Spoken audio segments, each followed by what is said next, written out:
Phils, the director of the Joseph Company, here today, introducing my friend Yvette Leonard. Hello. Yvette attended the Moving Forward conference last year, and we're here today to give you an idea of what to expect in this special time away in March for the Moving Forward conference. Now, this conference is designed to specifically do three things.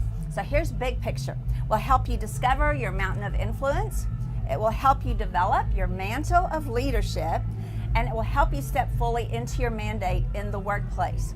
And we're going to tell you today what that looks like in the life of one attendee, Yvette Leonard, who's an attorney here in our local area. You know, many people, Yvette, I'm finding, struggle with the whole sacred versus secular argument. And they're like, should I be in ministry or should I be in the workplace? And one of the things I love about your story, Yvette, is that this helped you settle that issue. Yes. And in fact, you even developed a tagline, as I recall. So would you tell our audience what your tagline is now after coming to the Moving Forward conference? Okay. I came into the conference thinking that I was an attorney who worshiped God. And somewhere in the middle, and certainly afterwards and since, my tagline has been, I am a worshiper who practices law.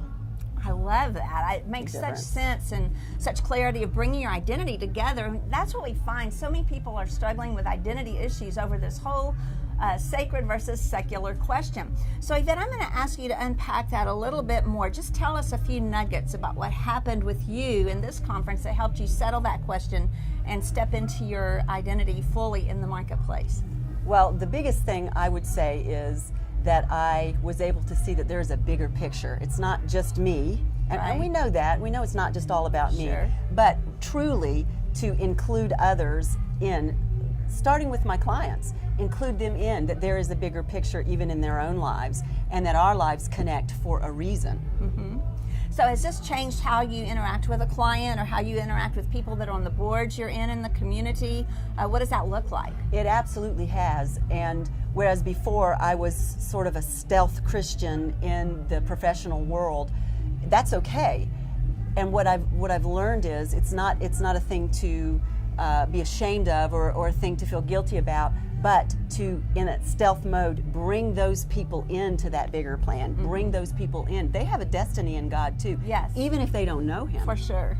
And our interactions together are amazing. Right. And a lot of times they'll bring up a topic, and then we can go to the spiritual realm right in the middle of a professional meeting. Of course. You know, so many people think that your whole spiritual life happens on Sunday or over the weekend, and then it's like, oh no, it's Monday morning, I have to go to work. And it's like, once you get yourself reoriented, it's like, oh no, it's Monday morning, I get to go to work. And I'm so excited to see what God will do. And so this is the reality that we hear over and over again from people like Yvette, who are in their professions and they're already well on their way, as well as young adults. We have a young adult registration because this message is really critical for those who are emerging into their leadership destinies, to get it straight from the beginning about your sacred and secular being one calling, one person, one life on assignment out on the front lines for the Lord Jesus Christ. Now, in this conference, we're going to do several things. We're going to have worship, incredible worship. We're going to have times of prayer and speaking over each other, the things that the Lord is highlighting about people's lives and their destinies. Then we're going to have some big session teaching where you catch the vision for this.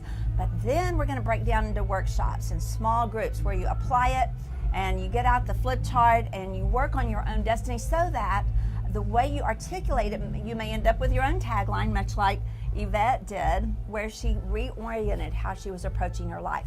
There's something in this for the emerging leader, the established leader, and the executive leader as well. When you leave this event, you will find that you've developed a plan that you can actually take back into your life and execute against. This event is March 13 through 15. And there is an early registration price for you out there, so you'll want to check the web and not miss that. And you can go to ihopkc.org/Joseph Company, go to the events tab, and have a look at all the details. We want to see you here in March to move forward together. Right, Yvette? It'll be worth it. Make plans. Be here. Promise you, it'll be worth it.